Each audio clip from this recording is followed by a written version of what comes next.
Cuyahoga County is facing a housing crisis, just like the rest of the country. And that's what today's conversation is about.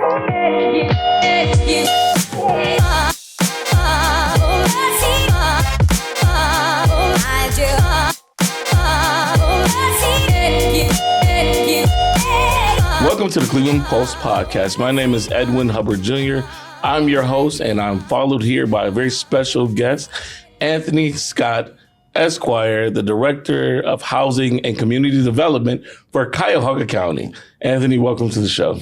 Thank you for having me. You nailed it, good sir. I appreciate it. There's a lot of syllables in there. So tell us a little bit about who you are, where you're from, and what exactly you do for Cuyahoga County. Sure. So my name is Anthony Scott. That's the government. So Tony, as we know each other. Tony Scott, born in Cleveland, raised in East Cleveland, graduated from Shaw High School. Go Cardinals.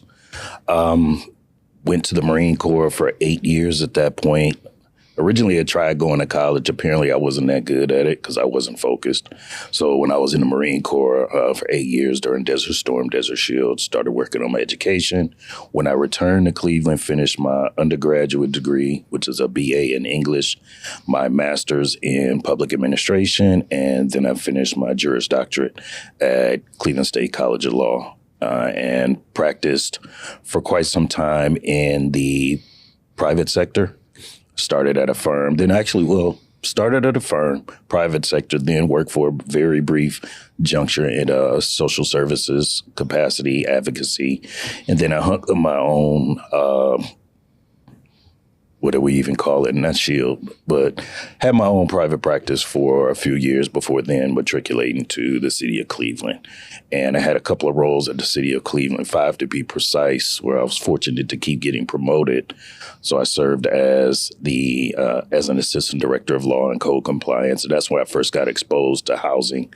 That was in 2013. So in the aftermath of the housing crash in 2008. So that's when I first started getting exposed to the issues about housing, more so from the challenges that people had in maintaining their homes. Because again, I was in code compliance. So I'm dealing with people that don't have clear titles to their property, so they can't get assistance. They make too much money. I'm going to repeat that for dramatic pause. Too much money, in air quote, because they don't, to be able to qualify for governmental assistance. But yet, then unfortunately, we had to bring them into court for code compliance issues. Thereafter was probably my only detour away from that. We're in the aftermath of the consent decree. I was at that point an administrator within public, I'm drawing a blank here. It was the Office of Professional Standards, which was in public safety at the time. So we were very involved in the consent decree, particularly about officer-citizen interactions.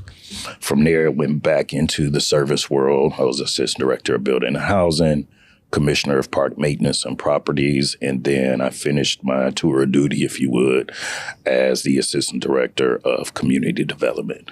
So all of those roles were citizen engaged, which had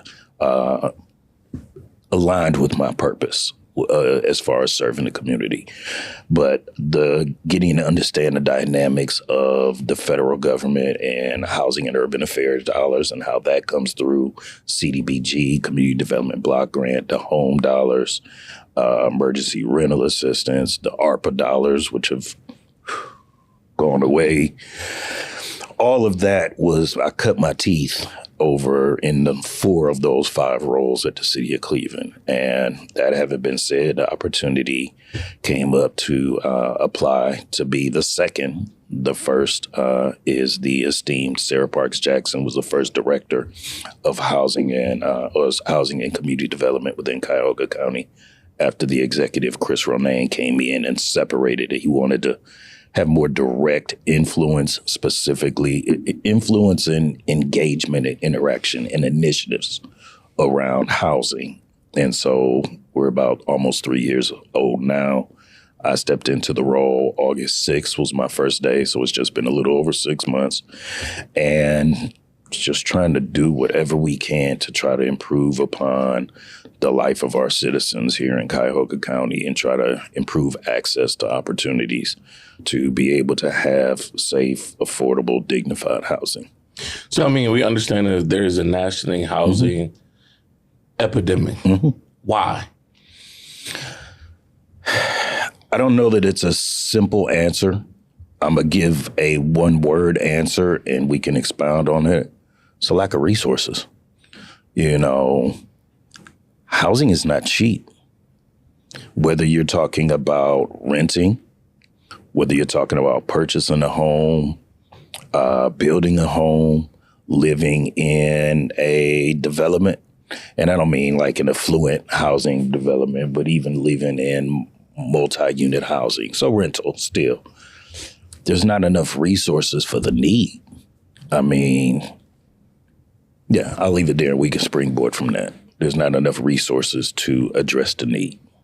And so as it pertains to Cuyahoga County, that's the very reason we have a lot of people who are wanting housing, but we don't have enough housing for them. Yeah. I mean, we got to appreciate that a huge push came in the wake of the housing crisis to ensure that we maintain the housing stock that we have. But you then look at the conditions of some of those homes, unfortunately, and I emphasize unfortunately, because some of these homes are people have lived their whole lives in, right? But they don't have the resources to be able to repair them or to rehabilitate them to get them not only to code. I mean, that's the bare minimum, right? To get it to code, but then to where you actually can live comfortably in it, where you feel safe, where you feel self-actualized, where you're living. It's not a house, it's a home, right? There's not enough resources. So what ended up happening is there was a big push to demolish a lot of properties. So we know, again, I was part of my role as commissioner of park maintenance was my team was responsible for going out and cutting the vacant lots in the city of Cleveland. I think if I'm being modest, there may still be around 18,000. I was watching the budget hearings last week for community development, my old department, and I think we're still sitting at around 18,000. 18,000 empty homes. Lots. 18,000 lots. Lots. We ain't even talking about empty homes because that's still private property, so I don't know that I don't have command of any data about what that estimation may be. But empty lots. So those are homes that couldn't be rehabbed for whatever reason. They were condemned and they were demolished, be it through the city, through the Cuyahoga County Land Bank, private entities. Yeah, so it's ripe for opportunity. The land is there. It can go at various rates. I don't set those either at the county or the city, so I don't want to speculate what those are, but it can go for rates that developers could come in, but you still got to have the resources to build a house. There's a big push right now with modular homes, and they're quick and they're efficient. I've been in some. They're great, but those are still hitting at, this is just my off the cuff, $230,000, $250,000. So that's an access issue. You know what I'm saying? So even if you build them, those who are the most vulnerable amongst us may not have the immediate accessibility to be able to obtain them, even with down payment assistance, even with loans. So it's not hard to take a drive through Cleveland, East Cleveland, or, there's a significant amount of suburbs too that may have some. And through cities, and you see abandoned houses, and they're just sitting there. And eventually, I understand that many of them are owned by something, but then whose responsibility? So the ones that are not owned by a landlord or a slumlord, if you will, whose responsibility is it to make those houses livable so that people could then inhabit them? Well, the thing to appreciate is they're owned by someone regardless. So whether it's a landlord, an entity, or a citizen, there's this thing called the Fourth Amendment that protects you from unreasonable search and seizure. So we as government entities can't just walk in outright and take over possession of them. Even if we could, right? Let's go to a fictitious space for a moment. Even if we could just go in and take them over, you still need the resources to repair and rehab them, right? But again, let's come back from that fictitious world. People own them. And sometimes, and this will be a question on its own, let's come back to it, but it's this concept called a zombie title. So a person may not be, let's come back to the question. I was about to go down the very path I said I wasn't going to go. Someone still owns those properties. They got to be willing to sell, or they got to lose possession one way or the other. You know, one of the big issues people during the foreclosure crisis, people didn't realize the banks could have taken you all the way through full foreclosure. They got the judgment that it was theirs and they never took possession. So actually, I am going back into the zombie title. That's one of the many issues that create what's known as a zombie title. Zombie title is essentially, we also call it heirs property. It's essentially where you don't have clear title. So, for example, I'm not going to do a plug for my wife. I'll just say there are attorneys that do estate planning, elder care, that help you understand how do you dispose of your property once you pass away. Those that are unaware, uneducated, uninitiated may leave it to 3, 4, 5 children, not realizing that now you've just created 5 owners. Those 5 owners got to be in lockstep in order to be able to get assistance for that property, be it governmental assistance, be it a bank. If they're not in lockstep, you can't find someone, you've just perpetuated the zombie title. There's no clear title to figure out how to move. Meanwhile, somebody's in that property. They may have left it because they thought the banks took it, or when they were foreclosed on, so they stopped caring for it. You know, becomes a bando, right? Illegal things start happening in it. And it could have come about from not really understanding your rights as a homeowner and how to dispose of your property. So, and to be clear, I'm not blaming citizens in any capacity. That's just one of the risks of everyday life, being a homeowner. And so that kind of goes back to, again, it's owned by somebody. City of Cleveland, I don't want to speak for the other municipalities because I've never worked there. City of Cleveland, 99.9 doesn't own properties. They may own land, but they don't own properties. So someone owns those properties and someone has to take ownership of repair and rehab, but they may not have the access to resources to do so. Yeah, so when I look around the city and I see there's multiple people who are responsible for the houses being in the conditions that they're in. I mean, it starts with, and I'm going to say it and I'm going to clarify. It's if the homeowner owns the property, it's their responsibility. It's their responsibility. Legally, it's their responsibility. That's how you have code enforcement, code compliance. Unless it gets to the point where they're not maintaining it, then eventually can it ever be taken away from them? Yeah. Yeah. So the process when I was in building and housing, what we would have to do, the code enforcement team would inspect the property. They could inspect it from the sidewalk legally because you're not trespassing on anyone's property. You can get consent to inspect the property, and you can get a period of time to get it into compliance. You know, if you're working with the city will work with you. And I presume some structure similar to this exists throughout all 59 municipalities. But again, I'm talking right now from my experience at City of Cleveland.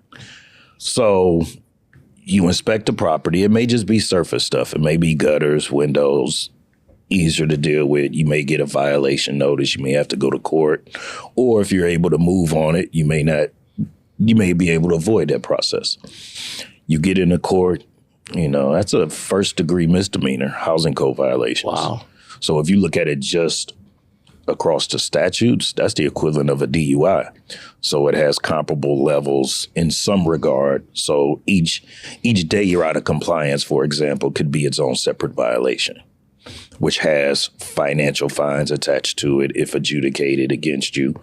And those levels, I don't know what they are now, so I don't want to misquote, but those levels are one thing for an individual, another thing for a corporation. So you got to get the property fixed. But heaven forbid, You get to a point where you don't know who the homeowner is. Nobody's answering the door. Title search doesn't clearly show. You can't identify who that person is. So then you might have to get a search warrant. And that takes a period of time to get a search warrant. Then you go in, you realize, man, this house, there's no water, there's no electricity, pipes have been gutted.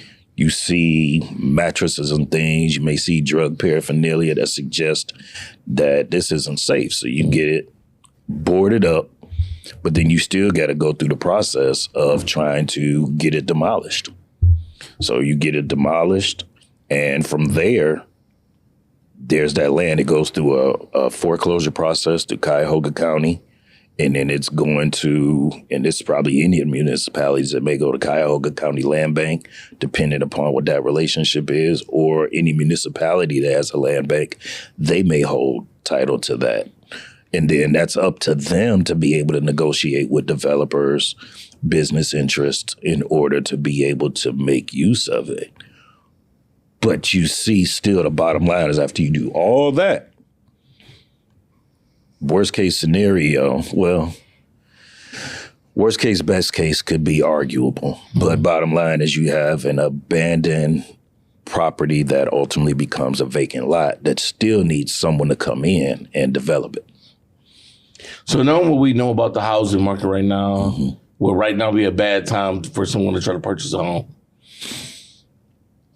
I respectfully won't go into that because I don't want to venture into my personal opinion versus my position as a director. I think people have to make choices based off of their individual circumstances.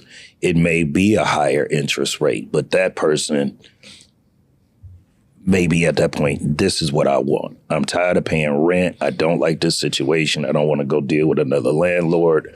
I want to start getting my piece of the American pie by being a homeowner and thereby starting to create some generational wealth. So yeah, I may get into the market at a higher rate with the understanding that I'm making moves to improve my credit, my lifestyle, my living situation, and I'll look to refi at some other point in time. So I think that is more an individual choice as to what is or is not a good time, as opposed to just what market indicators are. Can you talk a little bit more about the county's role in the housing?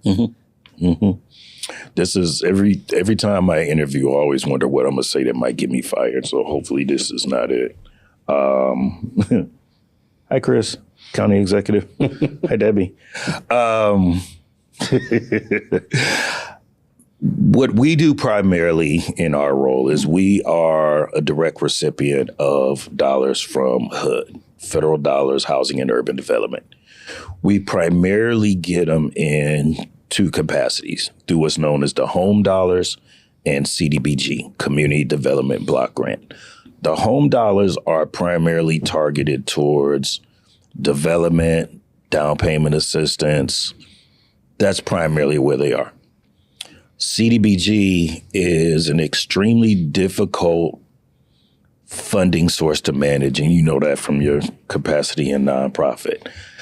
But it's a resource nonetheless. Right now, we are sending out the contracts for 23 awards that we issue, ranging, I believe, up to $50,000 max on each of those. That's the different nonprofits and or municipalities that have projects that will go towards housing repair needs. Some of it may be making public spaces ADA compliant, maybe improving park conditions in their community. That's through the CDBG allocation. But there's never enough money to go around. There were 23 we approved, but I believe there were 16 we had to decline. And those municipalities, those agencies deserve it.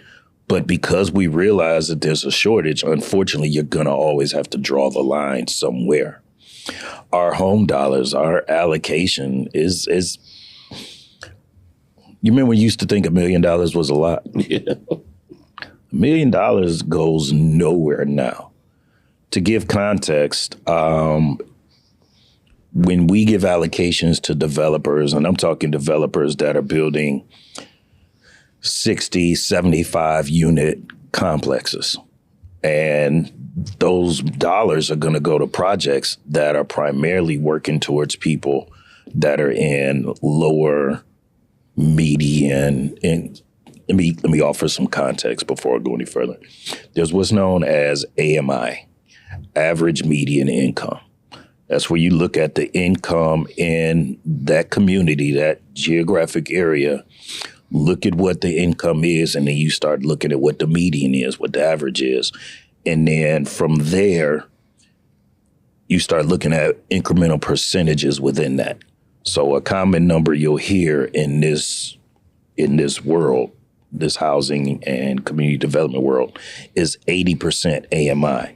So you're looking at what is that household's average income, 80% of that, and that's where the dollar amount is cut. So our HUD dollars are for 80% AMI or below. And if I remember correctly, I should have double checked this, so I can be wrong. I don't need everybody calling me, you was wrong. Acknowledging I'm human, I could be wrong. I could be wrong. But I believe a family of four is $69,000, the 80% level. So I think a full was somewhere around 74, something like that. You can't, I won't say you can't, because I know how I grew up. It's challenging. You don't have a lot of access to opportunities, particularly when you get to start worrying about daycare, transportation. If you've gone to college, you're either paying your tuition or you're paying back loans. All of those things are challenging, right? So even that number, 69%, is 69,000, is not 69,000. But because there's such a scarcity of resources, you find yourself needing to draw the line somewhere. So there could be someone that's above that indicator and you can't give them assistance. Whether we're talking the home dollars or the CDBG dollars, you can't give them assistance. Oh. They're not even a contender. And I'll get to that. I'll flush that out a little bit more. But that's our job. We receive those funds. We work with partners, and we submit what's known as a RFP, request for proposals, saying this is what we want to accomplish. And those people submit their responses. We rate them. We then interview the top 2-3 candidates, which are entities. They're companies. Say who can provide this. Anybody kind of can apply for those. Yeah. Again, you got to be a company, and you have to listen to the RFP. You have to read the RFP. There'll be deadlines, but then there'll also be opportunities for questions and answers before the application has to be final. So, for example, the CDBG already went out. There's another batch of money I didn't talk about, what's known as CDSG, Community Development Supplemental Grant. So that's not HUD dollars, but that's money that Cuyahoga County Council receives, and we administer that on their behalf in conjunction with the council's administrators. So the same thing, we put out the RFP, we start receiving applications, we review them, we have to rate them, we talk with council about them. So just today's the 27th, I think. 24th, we were at Cuyahoga County Council. There were the CDSG applications we received. Council then votes to receive receive it for the first reading. We first hearing about it now, right? So we're going to refer it to committee. We get it to committee. We talk about it. We learn more about it. It may come back for a second and third reading before it's finally approved or voted down. Or sometimes you can skip or waive the second reading because we've addressed all the questions. We go straight to the final reading. And then once that's approved, then you start doing the contracts, getting that money out into the community to those that received it. So, and that's the same structure, how it goes with the home dollars, the CDBG dollars, and with the CDSG dollars. But once that happens, again, somebody's going to be denied. We had some money. We gave a substantial amount of home dollars in 2025. Around September is when it was voted on by council, and it went to about $5.1 million, in excess of 600 units. Wow. Would be created and or I think it was about 155 units would be repaired. So some were developing, some were repairing and rehabbing. So again, over 600 new development, about 155 repair and rehab. But to give context, that was $5.1 million. Our allocation is not $5.1 million. That was dollars from 2019 to 2025 that were left over. Go ahead. I was going to ask, how do you all determine which part of the town you go to first to revitalize, well, not town, but county, to revitalize those homes? I mean, touchy question. So I don't want to speak to the past. I want to remind you that I just got into this role. Understood. But you put the RFP out, we are the county. So you need to present projects across the county. Now I'm trying not to get too deep into the weeds. There are some communities that get their own allocation directly from HUD. So the same way we get ours, the CDBG and the home dollars, City of Cleveland gets a direct award. So they have an opportunity to make their own selection on what they fund. We may sometimes get projects that they have supported and that we're being asked for additional support. So there's a couple of projects, I'm gonna leave the names out. There's a couple of projects that we're all on those Zoom calls. We're all on the phone. We're at the groundbreaking. We are collectively at the conversations about environmental reviews, about different HUD standards. Then conversely, there's other municipalities that don't get any support. Those are the ones that normally come to us. And depending upon what their need is, you may have some communities that's more affluent, so they're not coming asking for money for development. A developer may not have come to create a low to moderate income development in their area. It may be market rate. It may be luxury. It may be workforce housing. Any of those things exceed that 80% threshold, so they're not coming to ask for those dollars. At least not for housing, but they may be coming to ask for it, as I said, park improvements, ADA compliance, things of that nature. I was just going to say that too. It depends on who you're going to. Yeah. So when you're talking about developers that are trying to create opportunities for low to moderate income household, and there's some projects that you have what's known as an affordability period. So if you come to us, I believe ours is a 20-year period, you have to maintain it affordable through that period of time in order for your loan to be forgiven at the expiration of that time period. So they're going to maintain either in whole or in part, depending upon what the proposal was, what was agreed upon, legislated and contracted, in whole or in part, they're going to keep that accessible for people that fall within XYZ median income. And so we're responsive. My team isn't out building projects. We don't have a construction crew in the back like Mario and Luigi building homes. That's not what we do. Humanity. We are not Habitat for Humanity. Shout out Habitat, a good team over there since you put the name out there.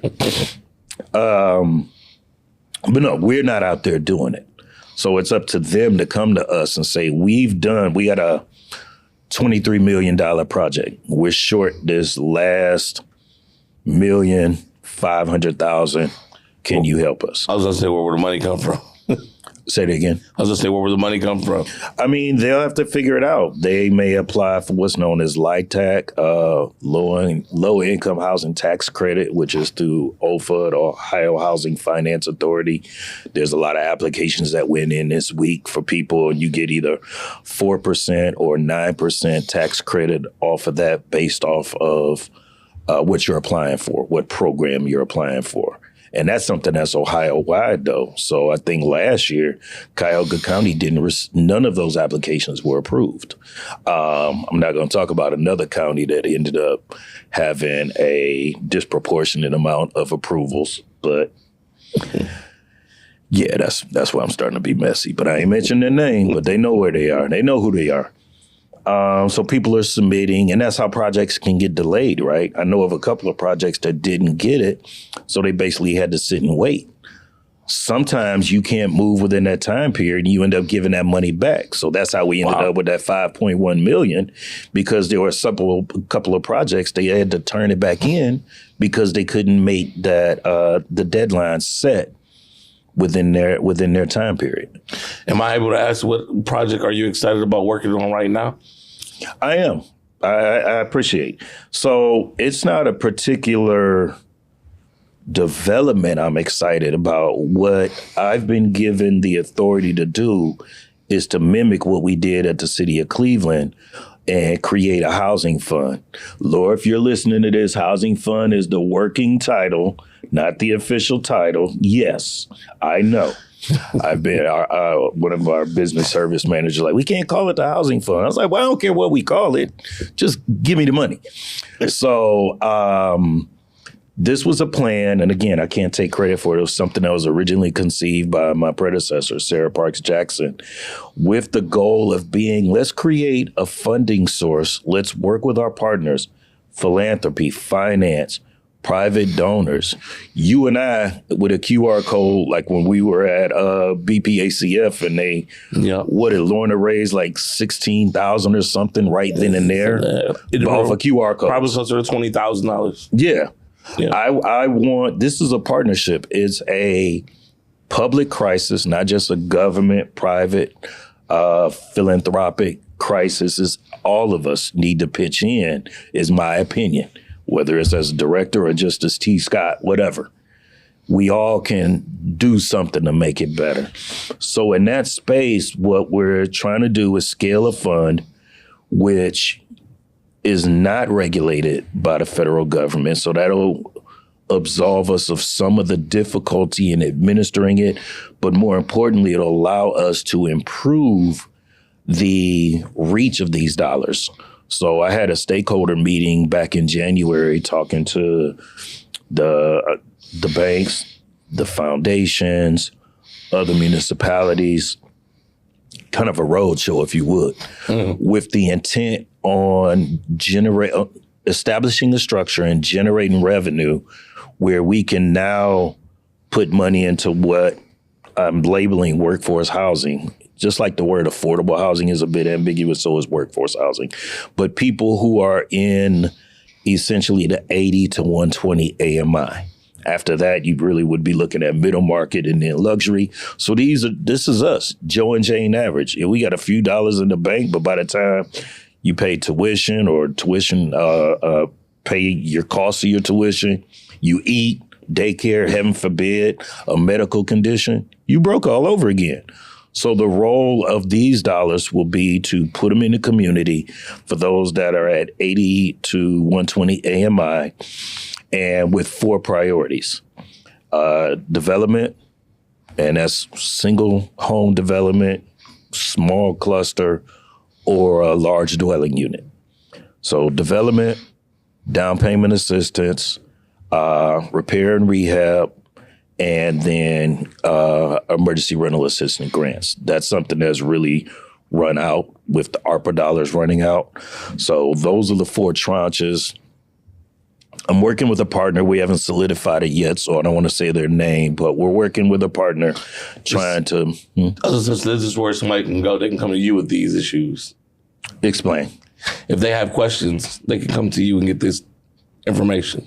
Yeah, but some of it, again, I don't want to speak to a deal that isn't inked yet. Understood. So I will say it's a partner that has familiarity in this space, in this geographic location, and in this space, trying to create what we're trying to create. So it's small right now. It's very much a pilot. In my, not dominion control, I have proximity to $4 million for this purpose, that the goal is to do a 2-year pilot, 2 million year one, 2 million year two, to get those dollars out so that way it's a proof of concept.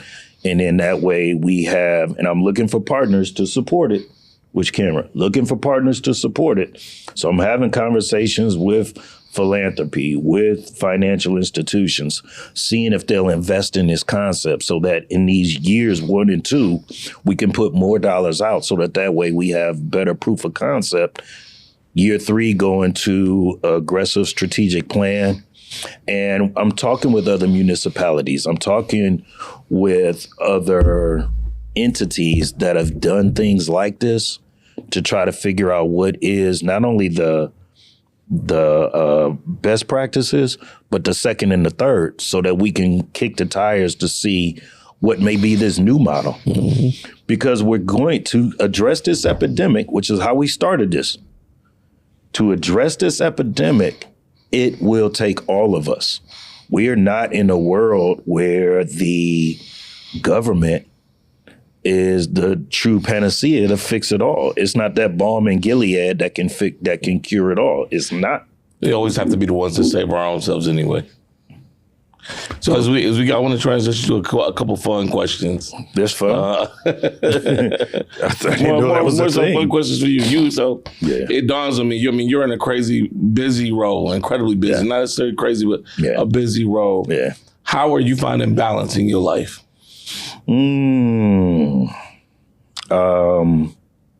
Well, first off, I gotta always give credit to my Lord and Savior, and that's where it starts, that he gives me a relatively sound mind to realize I need balance. Amen. And after that, I have to give credit to my phenomenal spouse, Carmen Scott, Seringhouse Scott, also an attorney. I'm an attorney. I didn't mention that part. I'm an attorney, but I'm not practicing in this capacity. She helps me. She, one, by her being an entrepreneur, being enterprising, we're oftentimes in the same rooms anyway, networking, developing relationships, the art of the deal, right? ABC, always be closing. And so I have a true partner in that space. And the last 6 to 8 years, I've spent a lot of time on my own self and alignment, and she came in during that space. So it was serendipitous. In my own, I'll be very cognizant of too much of a conflict of interest, but in my own life, I'm a public speaker and an author, so that adds to what happens in my 5 to 9, my after hours. So that exacerbates the challenge of the balance even more. But ironically, the more time that I give to those other endeavors in addition to this, it makes me truly appreciate the value of my time. So I'm much more intentional, much more strategic. I try to hit 2-3 things at the same time. There'll be an event that I'll go to this evening where I'll get to relax, have a cigar, maybe a glass of wine after hours. I'll get to network, but I'll be in a presence of a group of like-minded men where my spirit will be edified. Last night, I got to participate in a men's group at Heritage Church in Berea. Shout out to Guy for getting me on board. And that was spiritually edifying. I was tired on my way there, but I was recharged during. And on the way back, my spirit was still filled, and me and the wife went home and still had a little date night, enjoying some popcorn, some wine, while we watched Pretty Woman, which I still don't know why that movie is so great. But nonetheless, so it's about trying to find that time. I still try to be in bed at 11 o'clock. I wake up at 6. I work out 3-4 times a week, whether it's in the morning after work. Sometimes I can find time during lunch. You're very regimented. I was a Marine. Well, am a Marine, once a Marine, always a Marine. Never ex, is always former. But no, I live off my calendar. What I say this morning, something happened that just threw me completely off. even though it's regimented, So You got right back into it, though. Yeah, I'm back on point now. But yeah, it threw me off for a minute to where, as I'm a very vocal advocate for mental health, having my own challenges, come from a family with its own challenges. So a little bit can throw you off and put your anxiety in the tailspin. And so I'm very cognizant of that and working on that. So yeah, all of those things go towards helping me maintain my balance. I got 3 words that I live by, and I'm not going to spend too much time on it because it's the title of an upcoming book, and I don't want to be John, but passion, purpose, paycheck. I got to be passionate about what I do. It has to align with my purpose, and there has to be monetization in it. But even if the monetization is not everything, because you'll never be paid your worth. Got to be significant. It's got even that, the monetization. Let me say the paycheck is more than a monetization. Let me clarify that. The paycheck is the opportunity for my spirit to be edified, for work-life balance, for me to have time. You and I serve on a host of different boards, to be able to still pour back into the community that forged me. All of those things are part of the paycheck, not just the monetization. So passion, purpose, paycheck, that's my alignment. This job, this purpose is all in alignment, so that helps with that balance. All right, so one more, and I got a fun question for you. Okay. What's on Tony Scott's playlist right now? What are you listening to as you're driving, you working? I don't get to listen in the car as much. A lot of time I'm listening in silence if I'm not making phone calls. I had to, other than my wife had left work before me, so other than tapping in with her, making sure our schedules were aligned, I had 3 other calls that I made. So I didn't listen to anything today. Hey, I walked in here on a phone call. So I had to do that first. But I tell you, I had just 2 great days this week just to shut down. I was at Cigar Lounge. I was the only one there. And I had John Coltrane, blaring while I was working and enjoying my cigar. Can y'all tell I like cigars? If you can't hear, look at the cufflinks. They're cigars. But so something to slow me down, sometimes I need it. And if I'm working on something where I need to be amped, then you never go wrong with J. Cole. Never go wrong with J. Cole. Okay. I'm a fan of Kendrick. Pop, one of my favorite quotes is, I may not change the world, but I guarantee you I've already touched the life of the one that will. That comes from Pop. Brief segue, but I love this point. So it may get edited, it may stay in. What I always think about it is when Pac died, he was 25, right? And he already had an international audience. Misguided, still very much bifurcated. Yeah. You had Hit 'Em Up, but you had Brenda's Got a Baby. So very much in his duality. 25, Malcolm X was still Detroit Red. So we don't know what might have come from Pac had he lived longer. Conversely, Martin Luther King, tying this all kind of back in, that had a more safe, cultivated life, was already doctor, overseeing his own church, and was involved with the civil rights movement.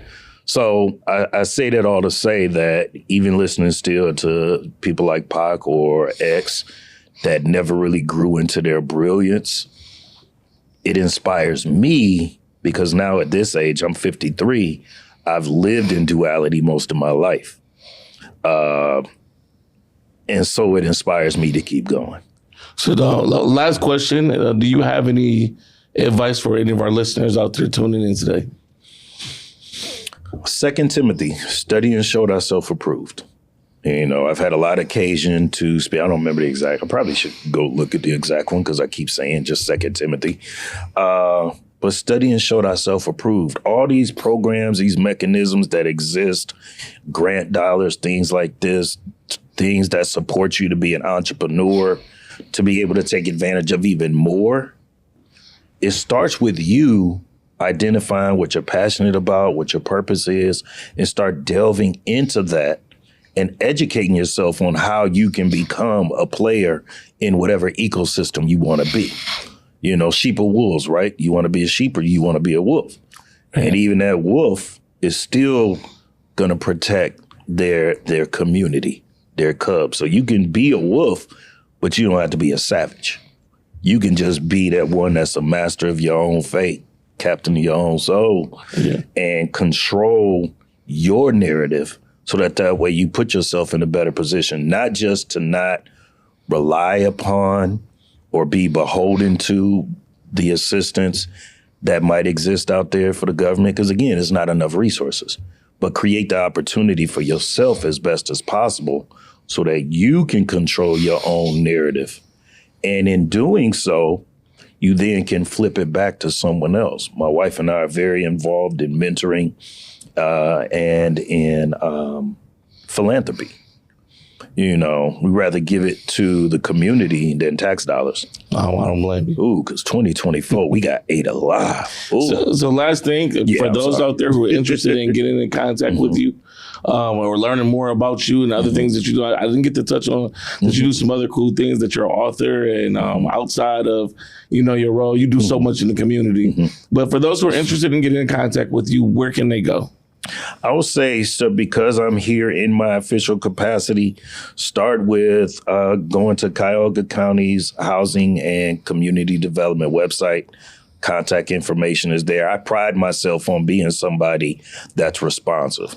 You know, when I went to bed last night, there at most was 4 unread emails, at most. That red light on my phone, always answer it. Even if I'm not the resource, I try my best to put people where it needs to go.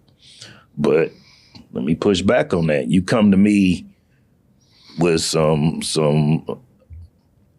if you're not informed, if you didn't partake in your 2 Timothy and study and show yourself approved, don't come to me to fill the gap in for you. I'm going to push it back and put it back on you. And so having said that, that was a whole nother diatribe. Welcome you, but do some research and look into the resources prior to coming on, just making a phone call. Come with intelligent questions versus what you got. Yep. Because I'm going to push back on that. I got you. So, all right. Well, I want to thank you for taking the time out of your busy schedule to come and be on the Cleveland Pulse podcast. For those out there just tuning in today, we had a great conversation on housing. You got to learn about Anthony Scott, Esquire, with the county, and who serves as the Director of Housing and Community Development. Yeah, boy. All right. For those of you out there just tuning in, we don't see you before the next time we record. Do the best you can to take care of yourself. And peace.